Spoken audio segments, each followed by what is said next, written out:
I'm Bob Hallmark at Lake Palestine. I'm at Lake Palestine Marina. Over my shoulder you can see this is why we are out here today.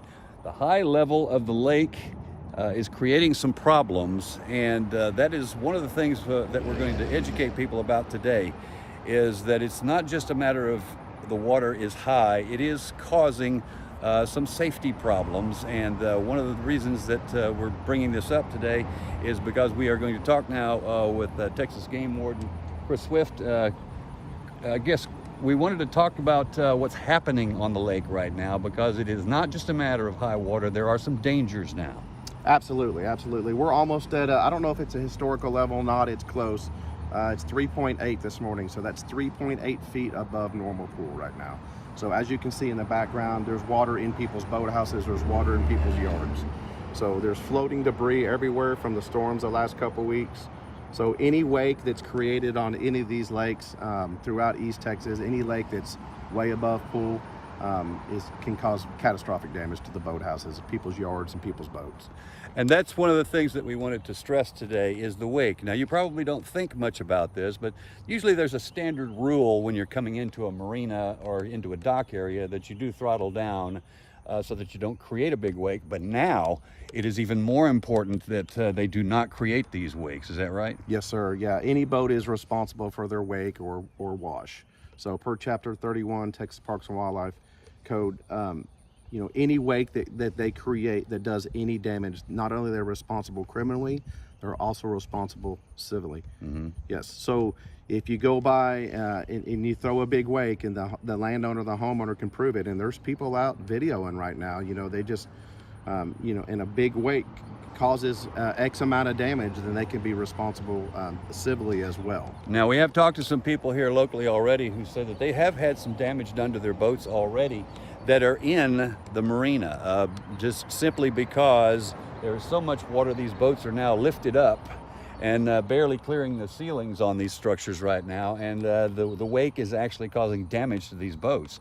That's what we want to avoid right here. Absolutely. If you can avoid being on the lake this weekend, this is a great weekend to do maintenance on your boat, to possibly fish from the bank. Go to a ball game Mm-hmm. If you can. Not knock out something else, but any wake's going to cause a lot of damage, and the smaller the vessels aren't going to cause the bigger wakes. The bigger, larger vessels that throw the big wakes, those are going to be the ones that we're going to get phone calls on. Mm-hmm.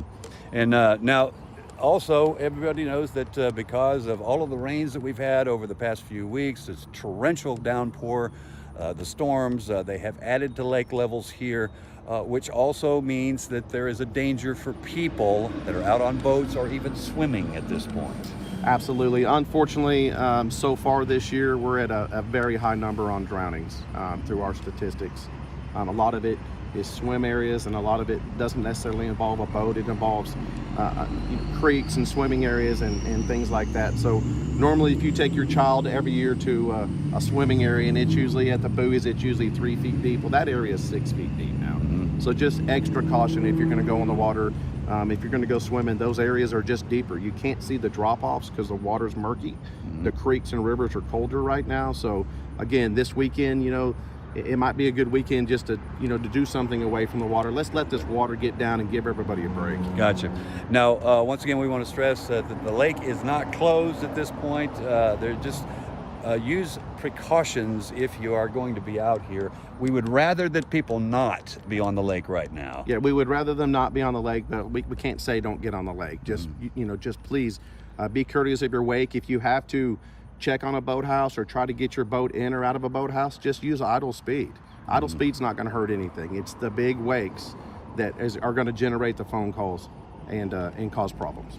All right, and now we've experienced this already. There has been some damage that we have actually had from things like this happening. So what we want to do at this point is to say, I want to stress this point, you can be held responsible for damage that's done by leaving that wake, right? Absolutely, absolutely. So even on a normal pool, if you go, say there's a boat underneath a bridge. So on Lake Palestine, you don't have to slow down going underneath the bridge.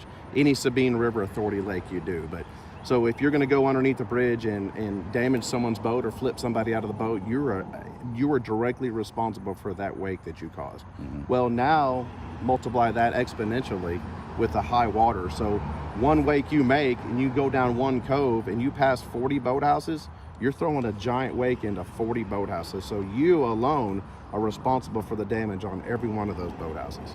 Okay. That tells the story right Yes, there. sir. All right, Chris, thank you so much. Okay, thanks. Appreciate that. Okay.